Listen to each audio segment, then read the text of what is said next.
தமிழகத்தின் தொல்லியல் வரலாற்று பார்வையில் கல்வெட்டங்கள் சிறப்பான இடம் பெறுகின்றன. கல்வெட்டங்கள் ஆங்கிலத்தில் கெயின் சர்க்கிள் எனப்படும். இவை இறந்தவரும் அவர் சார்ந்த பொருட்களையும் புதைக்கும் இடமாக உள்ளது. தமிழகத்தில் கல்வெட்டங்கள் பல்வேறு இடங்களில் உள்ளன.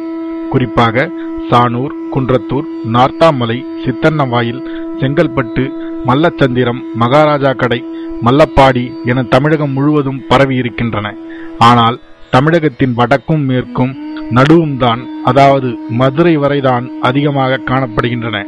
கல்வெட்டங்களின் அமைப்பும் அளவும் இடத்திற்கு இடம் மாறுபடுகின்றன.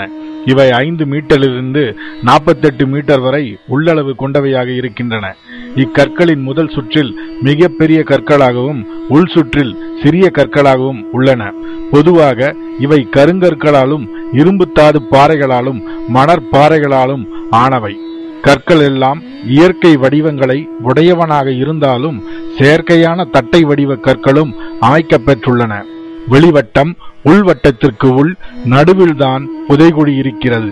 இதனுள் அப்படியே 4 to 5 அடி ஆழத்தில் தாழியில் இறந்தவரை வைத்து புதைப்பர். சில கல்வெட்டங்களில் நடு புதுகுழியின் கீழ் தட்டை கல்லறை மற்றும் பதுக்கை அமைத்து அதனுள் இறந்தவரை இடுவர். இட்டபின் மேல் தட்டைக்கல் அல்லது படுக்கையை மூடி அதன் மேல் மண் நிரப்பி அதன் மேல் சிறு கற்குவியல்கள் வைப்பர். தாழியில் இடும்போது இறந்தவரை மடக்கி இட்டு வைப்பர். அவருடன் அரிசியும் உபயோகித்த சிறு மட்பாண்டங்களும் நெல் மணிகளும் சில நேரம் இரும்பு கத்திகளும் படையல் பொருட்களும் சேர்ந்து இடுவர்.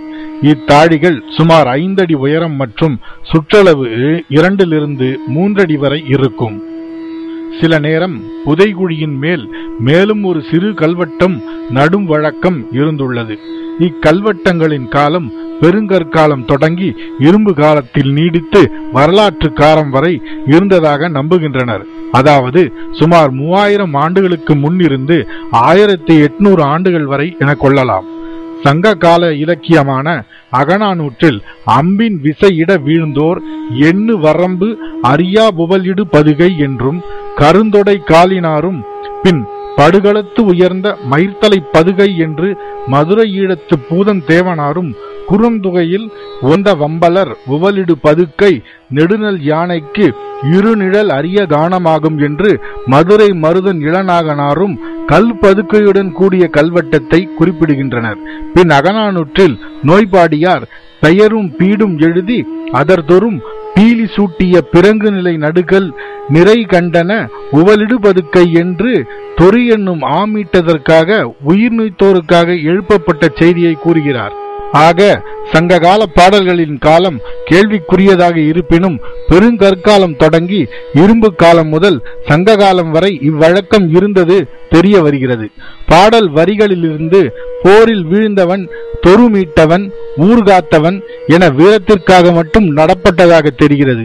ஆனால் நமக்கு கிடைக்கும் அளவுகளை பார்த்தால் ஒன்று வீரம் அளவுக்கு அதிகமாக அல்லது எப்பொழுதும் போரும் களவுமாக ஒரு வாழ்வும் வாழ்ந்தனர் என்று கொள்ள வேண்டும். இலக்கியமும் பண்பாடும் பறைசாற்றும் ஒரு காலத்தில் வெறும் சண்டை மட்டுமே இருந்திருக்க வாய்ப்பில்லை. ஆதலின் ஒருவேளை குடியானவன் நிலை வழக்கம் போல் புலவர்களுக்கும் வரலாற்றுக்குமே தென்படாதது காரணமாக இருக்கலாம். பெருங்கற்கால சின்னங்களை தோற்றுவித்தவர் பழந்தமிழரே என்று இருக்கும் இடத்தை வைத்து தெரிந்தாலும் அவர்களின் இனம் ஒரு பெரும் கேள்விக்குறியை எழுப்புகிறது. இந்தியா முழுவதும் இதன் சான்றுகள் இருந்தாலும் டெக்கான் எனப்படும் தக்காணத்தில் இருந்து அதிகமாகி தமிழகத்தில் தான் மிக அதிக அளவில் காணப்படுகின்றன. இது ஒருவேளை ஓர் இனக்குழுவின் அடையாளமாக இருக்கலாம், அல்லது போர் புரிவோரின் அடையாளமாக, அதாவது வீரத்தின் அடையாளமாகவும் இருக்கலாம், அல்லது முக்கியத்துவம் வாய்ந்த மனிதருக்கு மட்டுமே செய்யும் பழக்கமாகவும் இருந்திருக்கலாம். இது பின்னர் வழிபாட்டு தலமாகவும் உருமாற்றம் பெற்றிருக்கலாம். அதன் வளர்ச்சியே ஊர் தெய்வங்களும் பள்ளிப்படைகளும் என்று நம்ப தோன்றுகிறது. நாம் இக்கல்வெட்டங்களாலும் புதைகுழிகளாலும் தெரிந்து கொள்ளும் செய்திகள்: 1. இறந்தவரை மதித்தும் போற்றியும் சடங்குகள் ஆற்றியும் வந்துள்ளனர். 2. புதை பொருட்களான அரிசி, வேல், கத்தி, உழவு பொருட்களை கொண்டு நோக்கினால் செழுமையான சமூகம் விவசாய மூலக்கூறுகளோடும் அரசாங்க கட்டமைப்பும் புலருகிறது. 3. மணிகளும் பானை ஓடுகளும் கலயங்களும் இருப்பது தொழிலும் வணிகமும் மிகச் சிறப்பாக இருந்தது தெரிகிறது. மறுமையில் நம்பகம் வைத்திருந்த சான்றும் புரிகிறது. போரிடுதலும் களவும் சமூகத்தின் ஒரு கூறாகவே இருந்துள்ளது. வீரத்திற்கும் காப்போருக்கும் சமூகத்தில் மிகப்பெரிய பேறு இருந்தது புரிகிறது.